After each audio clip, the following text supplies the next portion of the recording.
રાજુ કરપડા ફરી આવતીકાલ બોટાદ આવશે। આજે હું જોઉં છું ક્યાં સુધી પોલીસ મને રોકવાના પ્રયત્ન કરે છે।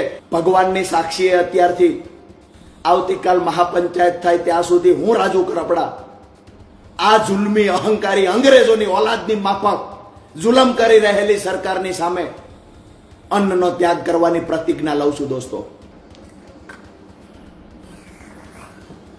બોટાદ એપીએમસીમાં કડદાને લઈ હજુ પણ વિરોધ યથાવત જોવા મળી રહ્યો છે।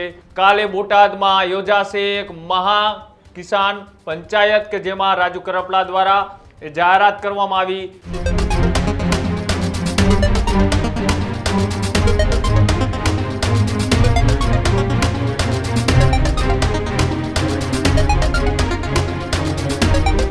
સમાચારોમાં આગળ વાત કરીએ બોટાદની કે જ્યાં બોટાદ એપીએમસીમાં ખેડૂત અને વેપારી વચ્ચે જે અત્યારે માથાકૂટ ચાલી રહી છે તેને લઈ હવે મહત્વપૂર્ણ સમાચાર। બોટાદ એપીએમસીમાં કડદાને લઈ હજુ પણ વિરોધ યથાવત જોવા મળી રહ્યો છે।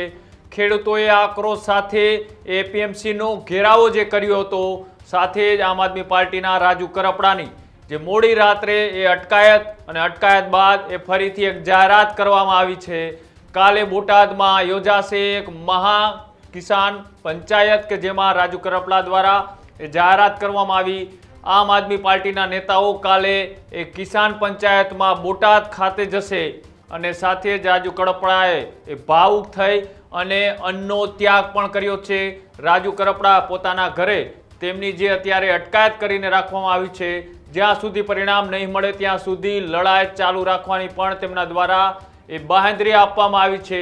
બોટાદમાં એપીએમસીમાં એક કપાસના કડદાને લઈ ખેડૂત જે વિરોધ પ્રદર્શન કરી રહ્યા છે તેમાં રાજુ કરપડા ગઈકાલે બોટાદ પહોંચ્યા હતા અને બોટાદ પહોંચતા જ મામલો બિચક્યો હતો। મોડી રાત્રે પોલીસ અધિકારીઓએ તેમની અટકાયત કરી હતી અને અટકાયત બાદ હવે આમ આદમી પાર્ટીએ જાહેરાત કરી છે કે આવતીકાલે કિસાન મહાપંચાયત બોટાદમાં યોજવામાં આવશે।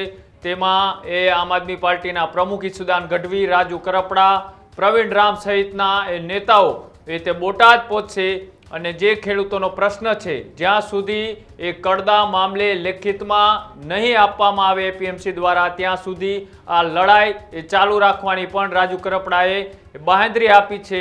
સાથે જ બોટાદમાં મોટી સંખ્યામાં પોલીસ બંદોબસ્ત ગોઠવી દેવામાં આવ્યો છે। ખેડૂત જે એપીએમસી સુધી પહોંચી રહ્યા છે તેમને શાંતિપૂર્ણ માહોલની અંદર વાતાવરણ જળવાયેલું રહે તેને લઈ એસપી સહિતનો કાફલો અત્યારે બોટાદ એપીએમસીની આસપાસ ખડકી દેવામાં આવ્યો છે। ત્યારે કિસાન મહાપંચાયતને લઈ રાજુ કરપડા દ્વારા શું જાહેરાત કરવામાં આવી, આવો તે પણ જોઈએ। ના કારણે વચ્ચે અવાજ જતો રહ્યો મારો।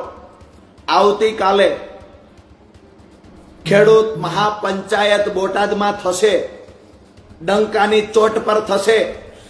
જેટલો પણ અવાજ દબાવવાનો પ્રયત્ન પોલીસ કરશે, બમણી તાકાતથી રાજુ કરપડા ફરી એક વખત બોટાદ ખાતે ખેડૂતોની લડાઈને, ખેડૂતોના અવાજને બુલંદ બનાવવા માટે રાજુ કરપડા ફરી આવતીકાલ બોટાદ આવશે।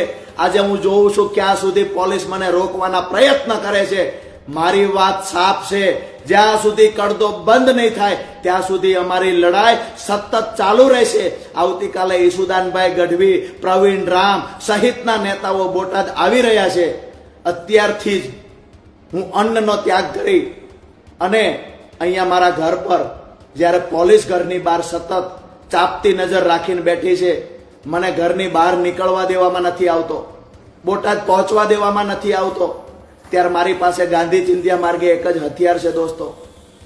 ભગવાનની સાક્ષીએ અત્યારથી આવતીકાલ મહાપંચાયત થાય ત્યાં સુધી હું રાજુ કરપડા આ જુલ્મી અહંકારી અંગ્રેજોની ઓલાદની માફક જુલમ કરી રહેલી સરકારની સામે અન્નનો ત્યાગ કરવાની પ્રતિજ્ઞા લઉં છું દોસ્તો।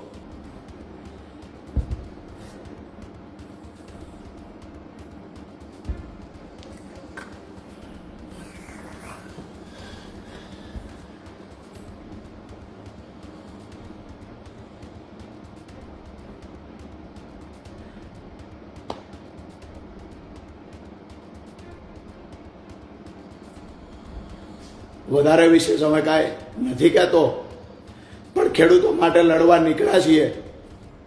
જ્યાં સુધી પરિણામ નહીં મળે ત્યાં સુધી આ લડાઈ ચાલુ રાખશું. આપણે વચ્ચેથી રજા લઉં છું. જય કિસાન દોસ્તો. Healthy life is very important, पर टेस्टी लाइफ भी तो जरूरी है ना बॉस. समोसा चाट से है प्यार, पर एसिडिटी से कैसे रहोगे दूर यार. Wait, we have a 3-step solution.